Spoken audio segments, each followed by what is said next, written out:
Okay, welcome or welcome back, whichever applies to you, depending on whether or not this is the first session you viewed. But anyway, we're going to be taking a look at circuit analysis in this lesson.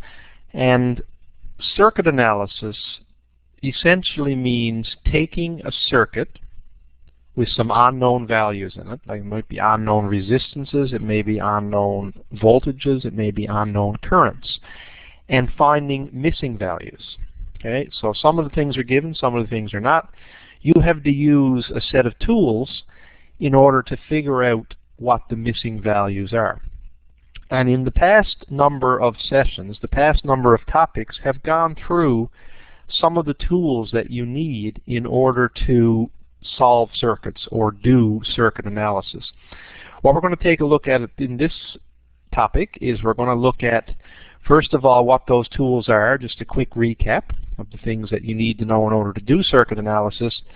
And then we're also going to look at some examples of what we call simple circuits. Now, simple circuits mean either it's all in series or it's all in parallel, one or the other. Okay? It could be either. But that's what we call a simple circuit, as opposed to a combination circuit, which will be covered in topic 10. That involves a combination of some series resistors and some parallel resistors. Those are the type that normally show up on the public exam. Okay, but we're going to start with simple circuits just to make sure that you remember all the tools and all the skills that you need in order to solve these types of problems. So here's just a very quick summary of the things that you need to know. Okay, Ohm's Law. Okay, and we did Ohm's Law in a previous session. V equals I times R. That's Ohm's Law. And that can be written, of course, in three different ways. We can write it as V equals IR, we can write it as I equals V over R, or we can write it as R equals V over I. And that's useful when on a particular part of the circuit, whether it's a resistor or the battery, if you know two of the three values and you're trying to find a third. It's very useful. In fact, it's the easiest way to find information in a circuit. Then we have to remember Kirchhoff's rules, the current law and the voltage law. And the current law, of course, says the current into a node or a junction is equal to the current out of that node or junction. Current in equals current out. And the voltage law says that around any loop of a circuit, any complete path around the circuit, the voltage rise, which is in the battery, has to equal the sum of the voltage drops, which would be in the resistors or lamps or motors, depending on what's in the circuit. Normally they just draw them as resistors, which is those wiggly lines. Okay? Because of Kirchhoff's current law, you need to remember this. In a series circuit, because there is only one path, in other words, there's no junction points, no nodes, the current in equals the current out means the current is the same everywhere at all points in a series circuit. That's if it's only series. Okay, you look at the series part of the circuit. Current is always the same in the series parts.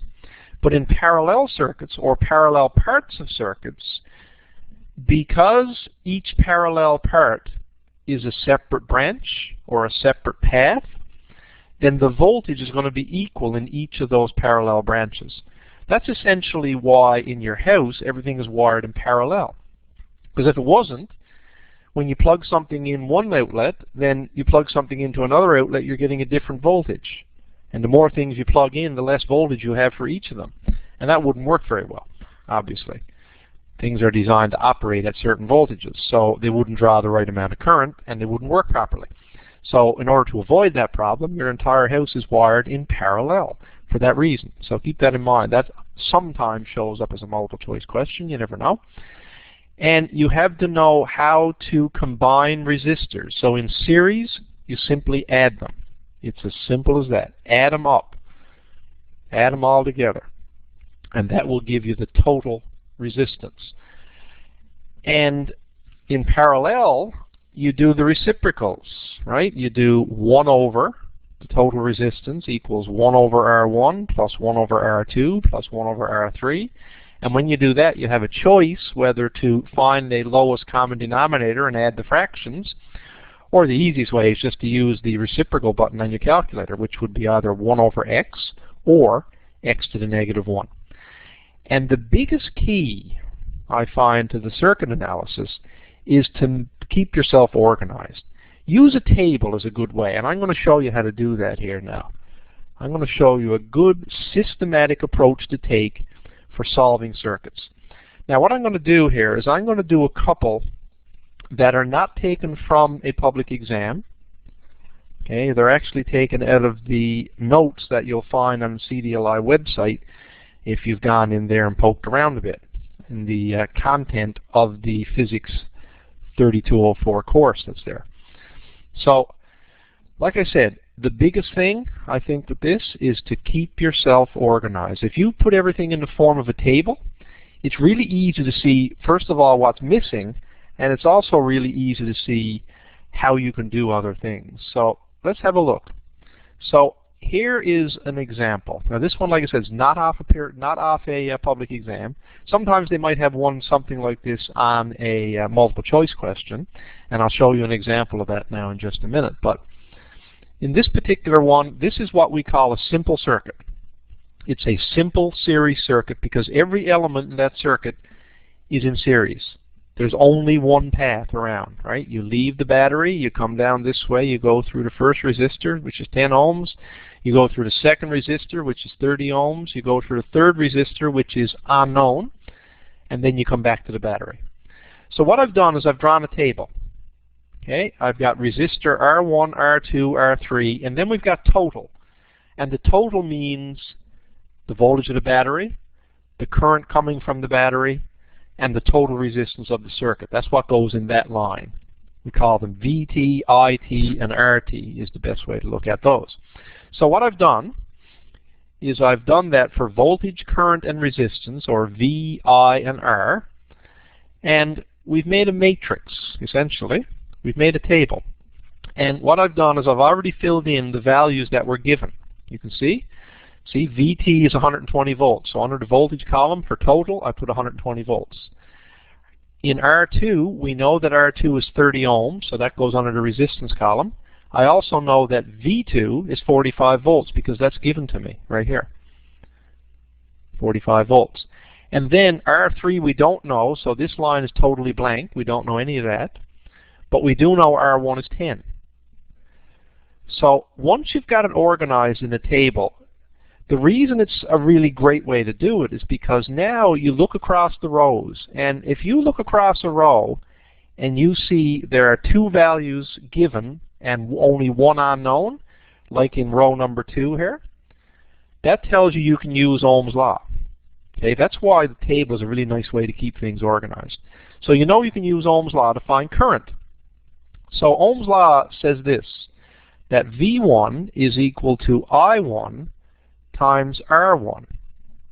Now, since current is what I'm trying to find, I can actually rewrite that equation if I want to. I can say I1 is equal to V1 over R1, which means I take my voltage, which is 45, I divide it by the resistor, which is 30 ohms, that equals 1.5.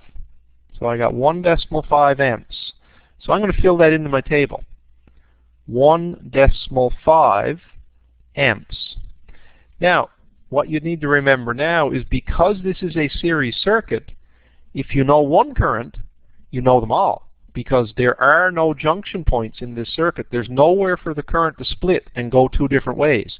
It all has to go all the way around the circuit. So that means that now we know that the current in resistor 1 is also 1.5 amps. The current in resistor 3 is 1.5 amps. And the total current leaving the battery is 1.5 amps because it has to be the same everywhere. So we know that. That's given. Now that we found one of the I's, the rest are known as well. The rest are known as well.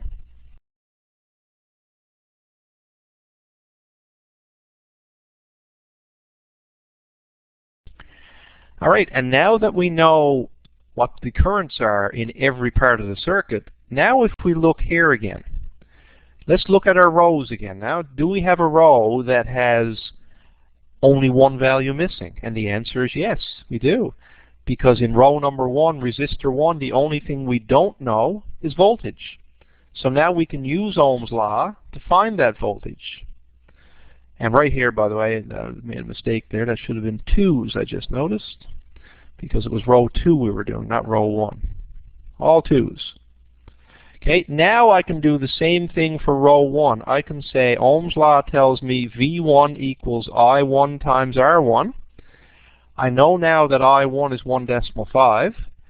R1 was already given. It was 10. So that means that V1 is 1.5 times 10, which is 15 volts. So I can fill that in right here. Done. And if I look down to the bottom, for my totals, there's only one value missing there as well. So I can do the same thing again. I can say that VT equals IT times RT, which if I rewrite that for R, I can say RT equals VT divided by IT, which is 120 volts divided by 1.5 amps, and that gives me a resistance, for a total resistance, of 80 ohms. Now I can fill that into my table. 80 right here. Now if I go back and look at row 3, R3, I can't use Ohm's law there, at least not yet, because I got 2 unknowns. But there's 2 ways I can proceed. I can use the formula for total resistance. I can use that to find R3. Or I can use Kirchhoff's voltage rule to find V3. Doesn't matter which one I do. I'm going to use the voltage rule. So if I do that, I will get the total voltage, because this is a complete path now around the circuit. Leaves the battery, it goes through R1, so that's V1. It has to go through R2, so that's V2. And it has to go through R3, which is V3, before it gets back to the battery. So around any complete path, the voltage rises, which is the battery, is equal to the sum of the voltage drops, which is in the resistors. So I know now that 120 has to equal V1, which we already know is 15, V2, which was given as 45, and V3 is the only thing we don't know. So if I subtract 15 and 45 from the 120, I get V3 is equal to 60 volts. So now I know V3 is 60 volts. They all have to add up to 120. And now that I know that, now I can find the resistance, because now I can use Ohm's law if I want, or I could use the fact that the total resistance is 80. Doesn't matter which way you do it. It's a good way to check it afterwards, and I'll show you that now in a second too. So let's use Ohm's law now, because if you look at the R3 row, the resistor number 3 row, there's only one unknown. That's resistance. So I can say resistance number 3 equals V over I. And those are the number 3 values. So the voltage in number 3 we just found as 60 volts. The current in number 3 we already knew was 1.5. So the resistance is 40 ohms. Okay, so I fill that in, 40 ohms. Now let's check that. Okay, I'm going to do a quick check now. Check.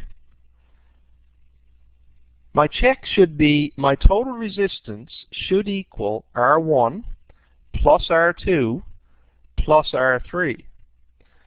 And R1 plus R2 plus R3 is 10 plus 30 plus 40, which does equal 80 ohms. And 80 ohms is exactly what it's supposed to equal. So there's your check. It's always a good idea to do that if you can, because it's a great way to make sure that your answers jive with each other. Okay, all your answers go together. They work. All right, so that's what we call a simple circuit, a simple series circuit. Called a simple circuit because there's only one type. There's only one type of resistors there. In other words, they're all series resistors. Let's take a look at one that's all parallel. Okay, this guy here is all parallel. And again, I've done the same thing. I've The circuit is drawn for you. The given values this time are the total voltage and the two resistors, R1 and R2. Okay? So there's two things. We got two choices of where to start. What I can do is this. Just watch. I can do one complete path around the circuit. Let's take a look. One complete path would be this. We leave the battery. We go around. We go up this way through this resistor. Then I turn this way and come back to the battery. That's one complete path around the circuit. So what that tells me is VT is equal to V1, which is 12 volts. Okay, so I can fill in 12 volts for V1. I can also fill it in for V2 because that's the other possible way to go around the circuit. Right? Watch this. I can leave this, come all the way around here, go up this way, come back this way, and back to the battery. So VT also equals V2. Okay, that's another different path. This time, because it's a parallel circuit, there's more than one path around the circuit. So they're both 12 volts. Or you could look at it this way. Because it's a parallel circuit and only parallel, all the voltages have to be the same. Okay, it's that simple. Now, if there were series resistors in there too, you got to be a little more careful, and we're going to look at that in the next topic. Okay, now that we know this, now I can do the following. If you look at row number 1 and row number 2, there's only one value missing, isn't there? So I can say I1 equals V1 over R1, which means 12 over 80. And 12 divided by 80 is 0.15 amps. So I can fill that into my table, 0.15 amps. Then I can do the same thing for I2 using the V2 and R2 values. So that gives me 12 volts again, but this time it's 120 ohms, which is 0.10 amps, or 0.1. Now the other thing I'll tell you, when in terms of significant digits, very rarely would the question that is marking significant digits be a circuit question. Because in a circuit question, there's so many different ways to do them, so many different orders you can find the things in. Sometimes you're adding, subtracting. Sometimes you're multiplying or dividing. And remember, the rule is different depending on which step you do. So that's why it's very rare to see this as the question that's being graded for significant digits. So that's something that's worth keeping in mind. 0.10 amps goes here. Now, I got two choices now. I can find in the last row, I can find the current first, or I can find the resistance first. And it's up to you. I'm going to find the current first. I'm going to use the current rule because here's a node right here. So the current coming into that node, okay, remember, current in is equal to current out, which means IT is equal to I1 plus I2. Okay, the current into this node is IT. You can see it coming down here. It leaves the battery. IT flows into that node. And then I1 and I2 are coming out. That's why that's true. So now I can say I1 I know is 0.15. I2 I know is 0.10. Add those together and you get 0.25 amps. So that means that up in my table I can write my total current, the current leaving the battery, is 0.25 amps. Done. Okay, now you can use Ohm's Law. Like I said, if you can use Ohm's Law, use it, because that's the easiest way. That's the easiest way to find things. V equals I times R. Can't get any easier than that. So in this case, I can say RT equals VT over IT. R equals V over I. V equals I times R, by the way, Ohm's Law, that is on your formula sheet. That's on your data sheet. It's there. It's given to you. All right, so Vt over It is going to be 12 over 0.25, and that happens to equal 48 ohms. So I know now that my total resistance is 48 ohms. Now when you come across one of these on a public exam, you're not going to be asked to find every single thing that's missing. You're only going to be asked to find certain things. But chances are you're going to have to find something else first. And you'll see some examples of that in a little bit. You'll see some examples of that. Anyway, if I want to check this one, I can check using the total resistance again. So I'm going to check, I'm going to say 1 over RT is equal to 1 over R1 plus 1 over R2, which is going to be 1 over 80 plus 1 over 120. Take the reciprocal of that, and you will find RT does indeed equal 48 ohms. So now you've got it confirmed in another way. And it's always nice to do that, like I said, if you can. Now sometimes you can't do that. You may not have time, or you may not have all the values you need. But if you can do it, do that just to check your answer. Great way to check things over. All right, let's take a look at a couple of problems involving simple circuits that have come off old public exams. And these are only multiple choice questions. That's the only thing you're likely to see. So let's take a look at the first one here. The series circuit contains two 15 ohm light bulbs, three 25 ohm light bulbs, and a 24 volt battery. But it's all series. It's all series. So because we know all the resistors in this series circuit, I'm going to say this. I'm going to say RT equals 2 15s, or 15 plus 15 if you prefer, plus 3 25s, or 25 plus 25 plus 25, and that will actually give us 105 ohms as a total resistance. And now that we know that, we can find It, because It equals Vt over RT. I know the total voltage because it was a 24 volt battery, and I know that RT was 105. Do that calculation, you get 0.23 when you round it off to 2 sig figs. So obviously the answer is B. Now that's basically a circuit analysis. You had to find RT first, then you had to use that to find It. And remember that It equals I1 equals I2 equals I3, etc., etc., etc. Because in a series circuit, all the currents are equal. Okay, so we're applying our skills that we know. We use that for circuit analysis. All right, let's try the other question on this page. What are the readings of V1 and V2? Well, that's a pretty easy one. Okay, I'd consider that a level 1 question. You should know by looking at it that is a simple parallel circuit. Okay, this is simple parallel. And in a simple parallel circuit, voltages are equal. All the voltages are equal in a simple parallel circuit, because the parallel branches mean each path only has one battery, one resistor. So the voltages have to be the same. So V1, voltmeter number 1, voltmeter number 2 would both be the same as the battery. They would both have to be 6.